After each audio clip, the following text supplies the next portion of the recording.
وَلِلَّهِ الْأَسْمَاءُ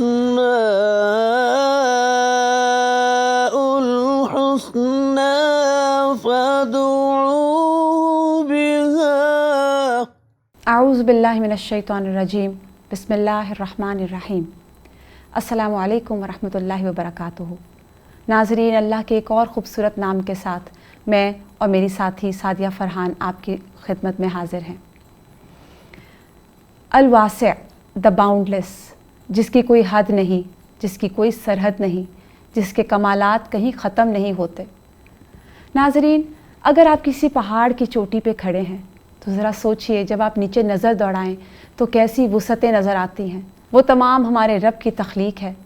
اسی طرح اگر آپ کسی صحرا میں کھڑے ہو کے آسمان کی طرف نظر دوڑائیں تو اس آسمان کی وسعت کہیں جا کر رکتی نہیں ہے۔ یہ بھی ہمارے رب کی تخلیق ہے۔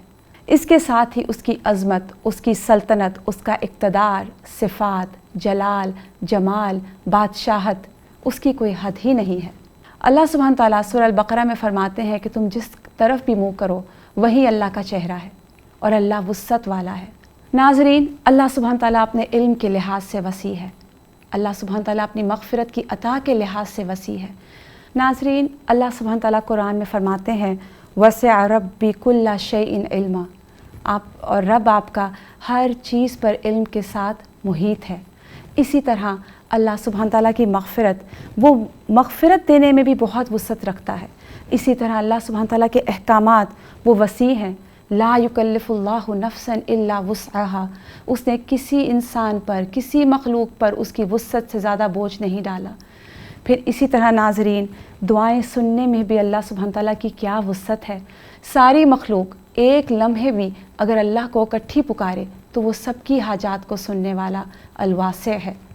اسی طرح اس کا فضل۔ میں اب چاہوں گی کہ سعدیہ اس پر کوئی روشنی ڈالیں۔ جی بالکل، سورۃ البقرہ کی آیت ہے نا 115 کہ تم جس طرف بھی منہ کرو گے وہیں اللہ کا چہرہ ہے، اور اللہ تعالیٰ بہت وسعت والا اور جاننے والا ہے۔ اگر اس آیت کو ہم سمجھ جائیں نا تو وسعت کا جو کانسیپٹ ہے نا کافی حد تک کلیئر ہو جاتا ہے۔ اس کی آپ مثال کچھ ایسے لیں کہ اگر آپ چھت پہ کھڑے ہیں اور رائٹ سائڈ پہ کھڑے ہیں، اور کچھ اور لوگ ہیں، کوئی لیفٹ پہ کھڑے ہیں، کوئی سینٹر میں ہے، کوئی آپ سے پیچھے ہیں، کوئی آپ سے آگے ہیں، اور ایٹ اے ٹائم سارے اوپر دیکھ رہے ہیں، اور کیا ان کو آسمان نظر آئے گا؟ کیا ان کو سورج نظر آئے گا؟ آ جائے گا نا۔ تو بالکل اسی طرح جب اللہ تعالیٰ کی اتنی بڑی مخلوق، سورج اور آسمان، یہ سب اتنی وسعت والے ہیں تو سبحان اللہ، اللہ تعالیٰ کتنی وسعت والا ہوگا۔ بالکل۔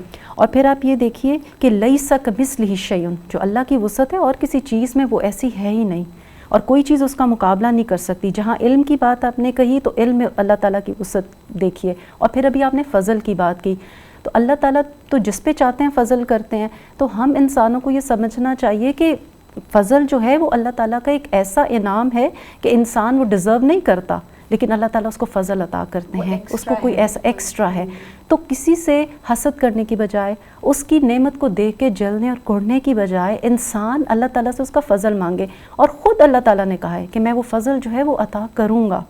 اور پھر یہ ہے کہ وسعت میں بعض دفعہ انسان کو کوئی چیز نہیں بھی ملتی، وہ ڈیلے ہو جاتی ہے یا نہیں ملتی، تو آپ اللہ تعالیٰ کی اس پہ حکمت کو دیکھیں، اس کی حکمت میں بھی آپ کو وسعت جو ہے وہ ملتی ہے، کیونکہ اس کی عطا تو بہت وسیع ہے، بہت وسیع ہے، اور اس کی مخلوق کو دے رہا ہے، دن رات دے رہا ہے۔ بالکل۔ اور ایک اینگل سے آپ یہ دیکھیے کہ اگر انسان اللہ تعالیٰ کی نعمتوں کو گننے لگے تو وہ گن نہیں سکتا ہے، اس کا شمار نہیں کر سکتا، لیکن پھر بھی اگر آپ کمپیئر کریں تو کتنی چیزیں ہیں جو آپ کو بہت کم ہیں، جو نہیں ملی، تو اس پہ اللہ تعالیٰ کا شکر ادا کریں۔ اور پھر اس کے بعد وسعت دیکھنی ہے تو آپ رزق میں دیکھیں، وسعت دیکھنی ہے تو آپ بار بار جس طرح اللہ تعالیٰ بندوں کو معاف کرتا ہے اس میں دیکھیے، وسعت دیکھنی ہے تو آپ حوض کوثر کی وسعت دیکھیے۔ اور پھر آپ دیکھیے کہ جیسے قرآن میں اللہ سبحانہ تعالیٰ صدقے کی بات کرتے ہیں کہ صدقے جب کی کوئی اللہ بات، کے لیے صدقہ کرتا جی ہے بالکل، تو اس کا جو اجر ہے اور وہ اللہ کتنا تعالیٰ بڑا ہے، 100 گنا بڑھا کر بالکل دیتے ہیں۔ تو یہاں سے اللہ کا الواسع ہونا ہمارے پتہ چلتا ہے۔ جنت کی وسعت دیکھیے، اس کی زمین و آسمان جتنی اس کی چوڑائی، سبحان اللہ۔ اللہ کا واسع ہونا پھر تقاضا کرتا ہے نا کہ ہم بھی اپنے دل میں وسعت رکھیں، بات بات پہ لوگوں پہ اعتراض کرنا، ان پہ تنقید کرنا اور لڑائی جھگڑا کرنا، بحث و مباحثہ کرنا، تو اپنے رویوں کی اصلاح جو ہے اس نام کے ساتھ بہت اچھے طریقے سے کی جا سکتی ہے۔ جزاک اللہ خیر۔ ناظرین، اللہ الواسع ہے، اس کی عطا میں کمی نہیں ہے۔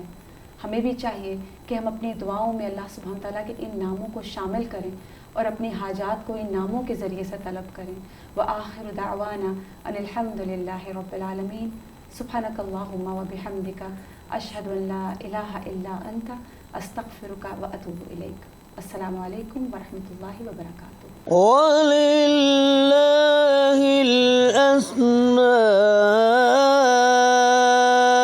الْحُسْنَى فَادْعُوهُ بِهَا وَلِلَّهِ الْأَسْمَاءُ